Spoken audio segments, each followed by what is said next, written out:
Well, first, many thanks to all of you for being here, to our host for having me. I try to listen to some of my favorite music. I grew up watching Monty Python a lot. And once a week, I play the song called Always Look on the Bright Side of Life. Particularly when I think about demography. It's a serious subject. I'm going to bring up some difficult topics, but that's with a sense of optimism, that we can think about these before we can be prepared a little bit before. And one of the great things is I know that part of your country is very much focused on this. The Swiss National Bank had invited myself and my co-author over. Just a few months ago, I had a lovely conversation with Carlos. The hospitality and our host today was fantastic. It's more difficult for politicians, right? Because they are juggling different preferences. So when I look at the screen, I say, this is fantastic. People can see it till the end. When my son looks at it, he says, I can watch football on it.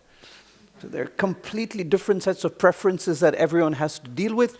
I just have one request for Switzerland. Just please don't have a hotel called 𝗪𝗏𝗏 outside a train station in 3 different cities. I booked the one in Zurich instead of the one over here, and Manuel, in his kind generosity, was so polite and so confused when I told him I was an hour away last night and couldn't make it to dinner because of a flight delay. But besides that, it's wonderful to be here, and thank you again for having me. The one thing that he was concerned about was the number of slides I had, and I know what is sacred in Switzerland is time. So I can't be more than 10 seconds beyond. When I asked Helen to help me out with timing, she started a stopwatch, which is down to the microsecond. So I'm going to try. With that, let me start. We've got a lot of stuff to go through, but we've just come through a crazy week with an election that affects us all, whether you like it or not. And there are 2 aspects of this that I want to stress today. I'm not going to go over every little bit in every slide. I've kept them here so that if you decide you have trouble sleeping and you go over them again, you'll have a free flow of all the information in there. Inflation is the topic that I'm going to touch on again and again. And one of the key problems in the US election is that both aspects of the inflation side of the story are being underpriced. This is something I'm going to come back to again. Most of us who look at economics and inflation tend to think of it, inflation has 2 parts. One is generated within the economy, services sector, all the things that we're doing today, and the other is goods inflation, which typically tends to be imported.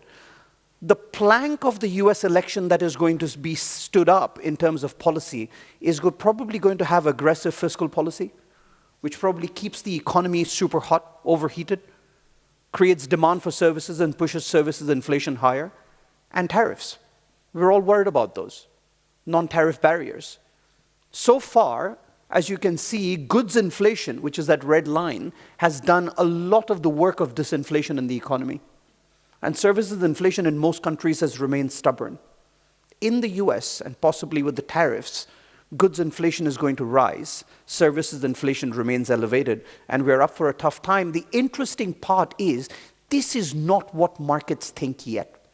So the orange line over here is 5-year break-even inflation, which is a long-term measure of the market's inflation expectations. And that has gone up, right? From pre-crisis level of about 1.8, after the crisis, and at least until the Federal Reserve started raising rates aggressively, break-even inflation went up and has stabilized around 2.3. You know, it's gone up a tenth or 2. But this is telling you that markets are not yet sure whether what we saw in the last few years is a one-time story or is it a sustained elevation. And I'm here to tell you that the next bout of inflation is actually much more dangerous than what we've seen in the last few years. Because if we have inflation rising again, that is going to be a confirmation. And once break-even inflation goes up, it's going to filter into equity prices, it's going to filter into credit spreads, it's going to filter into borrowing costs, your mortgage costs, the cost of education, and the cost of rents.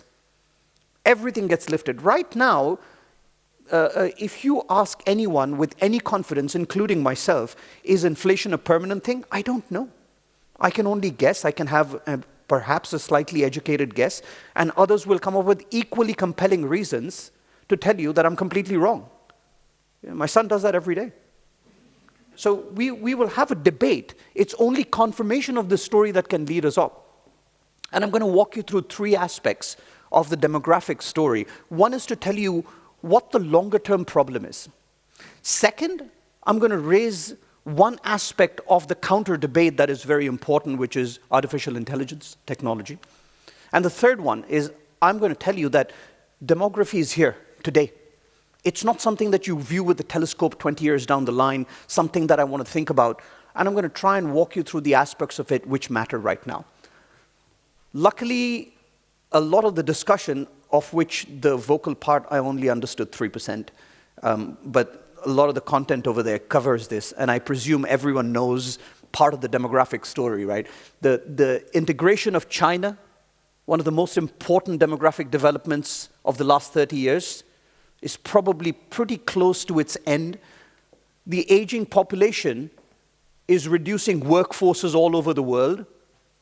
China's internal population move has mostly happened, and the integration of women into the workforce is a story that's probably quite mature, if not completely mature, right? So all those tailwinds that we had of people moving to urban areas and creating a workforce, of women joining the workforce, of the population getting younger, a lot of those trends are behind us, and what we now have to worry about is what lies ahead. And one of the things that I wanted to bring about is different aspects of our daily life which we need to integrate into economics a bit more. And the most important of them is going to be the implications of having an older population. So the onset of neurodegenerative diseases is one of the most important developments associated with the demography that we rarely read about anywhere else. Why? Why is this different? Both of us, Charles and I, have had very personal relationships with people who have had neurodegenerative diseases. My father, in the last 10 years of his life, had pretty significant dementia. And I can tell you for a fact that comparing him with my mother, who suffered from different ailments, was completely different. When you have dementia, you can't perform the same activity even 5 minutes apart. Which means that part of this workforce, which I showed you in the early picture was already dwindling, is going to be required to look after those people. So the effective workforce that we have is actually a lot smaller. The things that we expect everyone in this room to do, which is economically productive activities, an increasing part of our smaller labor force is going to be diverted towards doing socially productive activities, looking after the elderly. Right? Typically, it's done within the house. Typically, it's done within families. But as that burden becomes stronger and stronger, that may not necessarily be the case. The more important story is our lifestyles are going to change. So we deal today with a spending profile that is relatively flat. The green line, the flat green line, is the consumption in advanced economies. Tends to be pretty low when you're early in your income. As your income stream rises, your consumption rises to a higher level. This is when you're hitting golf courses and cruise ships. And then later on, you get that spike, which is usually terminal care. But with dementia, with neurodegenerative diseases, and us living for longer, that green spike gets flattened and elongated. And that means we're spending more. But have we saved for that future? Have we got enough savings, each individual, to care for that? And the answer is probably no. So the question is, who's going to care for you? And who's going to pay for that caring? And the answer typically is the government. So this saving has to come from somewhere. And as people grow older, their vote still counts very much, and even more so in a democracy. The political weight of that opinion becomes higher and higher. It is no surprise that Japan, with the oldest population, has the most significant impact on the government's budget and spends a huge amount covering a range of diseases which in our economies are not yet covered by the government. That is going to change over a period of time. And what you notice from here, this is a CBO's projections for the debt to GDP ratio. What you see from here is in the past, when we had wars or other episodes, we saw an increase in debt to GDP. And once those episodes were over, it came back down. So when we look at commentators, Gillian Tett and the FT had an article about the projections in COVID. When debt to GDP went up, we expect that to come down. But look at that spike. That spike is telling you that age-related spending is here for the next 3 decades. For the next 3 decades, every aging society is going to see its debt to GDP rising. And coming back to my first slide and first topic, the US probably has one of the lowest demography-led spending profiles in the world. But if their debt is going to rise for political reasons, even if you as a country are very sensible and only increase your spending in line with the needs of society, your spending costs go up. The US debt story usually occupies about 60% of most portfolios.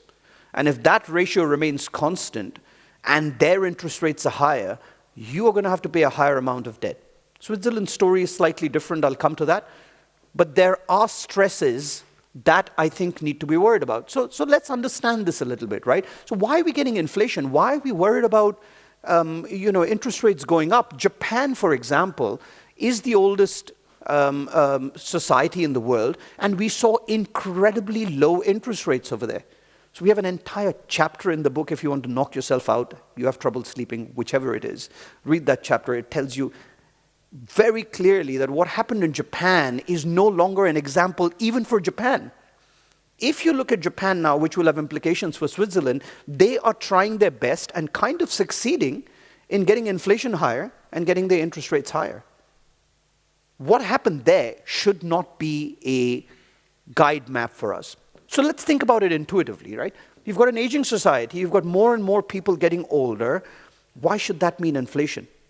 And so I'm going to talk you through 2 ways of thinking about it. Number one, just simple intuition, right? So we've got, difficult to cut this room, but let's cut this room into, say, 3 parts, right? And you guys, I'm going to make you the bad guys along with me for the beginning. This third does nothing, right? They book the wrong hotels, they travel.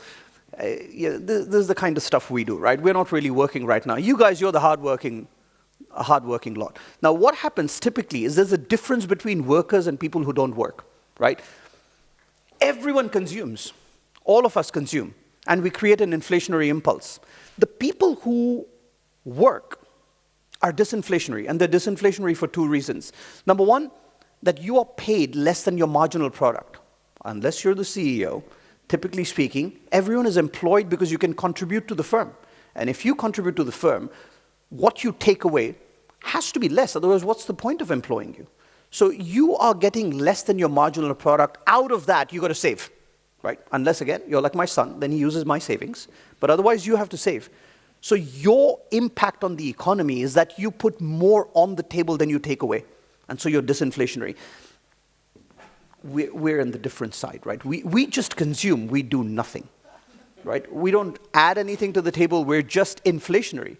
So in the last 30 or 35 years, this part, which has been the workers, has been the dominant force. They've been disinflating the global economy. China's workforce joins, they disinflate the global economy. And it's very easy to offset the inflationary impulse of this group. But now, for the next 20 years, reverse those. Slowly, this one starts getting bigger and bigger, and this group starts getting smaller and smaller. And so that inflation tilt, which was tilted towards disinflation very heavily, is now suddenly slowly moving to the middle. And by the time we get here and reverse the story, it's going to be relatively skewed towards one slice working, disinflating, and 2 slices not working, watching television on the screen, hopefully, and inflating. The intuition is even more simple when you think about this, right?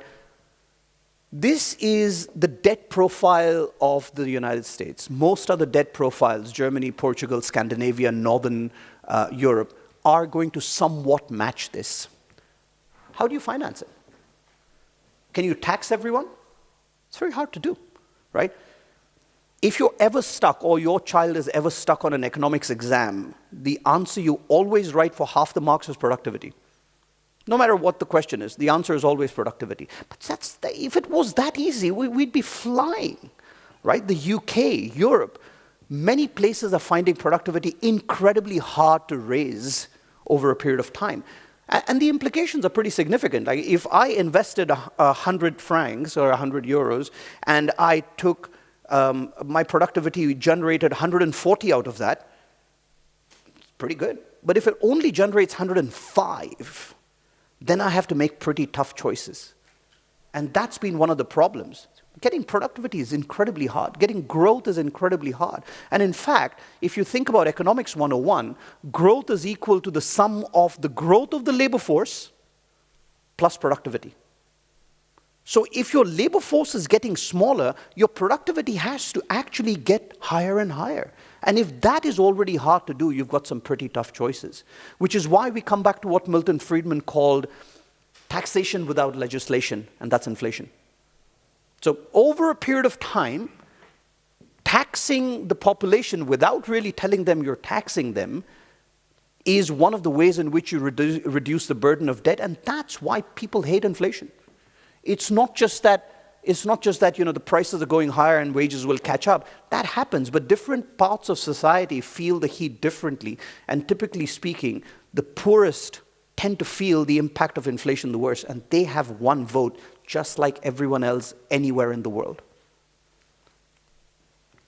That changes things in a different way as well. Now,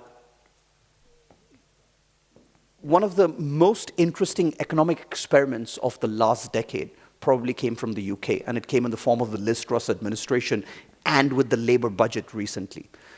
Until then, it was broadly thought, at least among many policy circles, that the amount of debt that you have is not really a problem. This is only a problem in emerging market economies. If Brazil has a lot of debt, your interest rates have to be 15%. But in the advanced economies, we don't have this problem. That changed with Liz Truss. When Liz Truss's budget turned out to be an unfunded increase in debt, when it did not show productivity and did not show growth, borrowing costs went up dramatically. And the same thing has happened. If you thought that was an episode because of financial derivatives, which was partly the problem, the same thing has happened again with the latest budget that Labour has issued. If you show an increase in debt without an increase in productivity and growth, markets will charge more. Demography is one variable that increases the debt but lowers GDP. So it creates a divergence in the debt to GDP ratio and hence sustainability in a way that only one other variable is able to offset, which is productivity. Right? So productivity, again, remember I said if you get 100 and you create 140, you don't have to make much of a problem out of debt. Sustainability improves. So unless we are in a world which really gives us high productivity, debt is a problem. And so that leads you to significant issues, which I'm going to skip a lot of, because I'm short on time. But the issue is pretty simple, is that you may have a lot of workers being displaced over a period of time, but those workers tend to get reabsorbed in different parts of the world, in different sectors. And typically speaking, whenever productivity goes up and disposable incomes go up, so do credit flows. It's not that it affects only the supply side of the economy and it's fantastic. The demand side picks up as well. So depending on AI and productivity to do all of your work becomes that much more difficult. I've got one more point that I wanted to make, and that is to try and get a little bit of a hint about where we are with the current situation. So one of the anomalies of where we've been in the last few years is monetary policy has tightened significantly.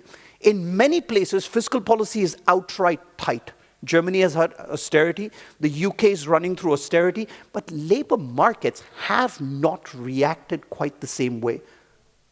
Unemployment has not gone up significantly. Why is that? Part of the reason is that you have got an increase in demand, which is quite significant. And that increase in demand has not been adequately offset because of either fiscal policy, global spillovers. But the thing I wanted to mention is immigration, right? We tend to think that the shock from immigration over 22 and 23 was so strong that it led to higher growth and lower inflation. And that's why we can sustain tight labor markets. But keep in mind, was this really a shock, right? Because look at what happened to immigration. Immigration went up in Canada. It went up in the US. It went up in Sweden. It went up in the Euro area, in the UK, in New Zealand, in Australia. As far as I know, there's no Instagram group for immigrants saying, let's all go into these countries this year. That's not what happened, right? They all moved in because jobs were easy. I was a student. I was an immigrant student at one time. And my biggest concern was, well, how am I going to pay for this education? Right? And if I have jobs aplenty, people move. The same time at which immigration went up, participation rates also went up. People domestically were responding to the same impulse that immigrants had. But that became a political problem, understandably so. There is fear among people when growth is at risk. So the true shock to labor markets is today. The political response to stop immigration is basically preventing an equilibrating of labor markets. Labor demand is going to be kept high, particularly in the US, whereas labor supply from immigration flows is going to be kept lower. The gap between the two is the risk to inflation and to wage growth. So if we are thinking that demography is a problem 15 years from now, 10 years from now, 5 years from now, I think we're mistaken. It's here. It's today. We need to start thinking about what the broader implications are and start addressing them through some policy.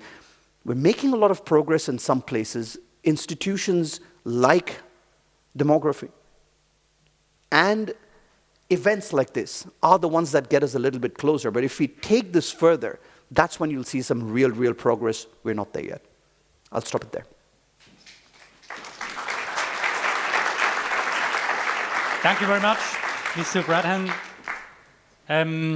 Jetzt wäre eigentlich die Kaffeepause. Gibt es noch eine Frage, die wir Herr Pradhan stellen können? Gibt es eine Frage im Publikum? Eine können wir nehmen und dann in den verdienten Kaffeeurlaub.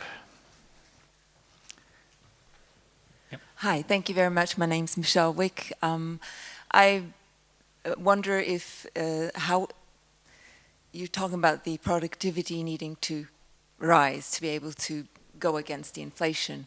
So isn't the machine or the AI or how much is that compensating right now? Because I haven't really seen that in your slides. What's the impact on innovation and AI on all that?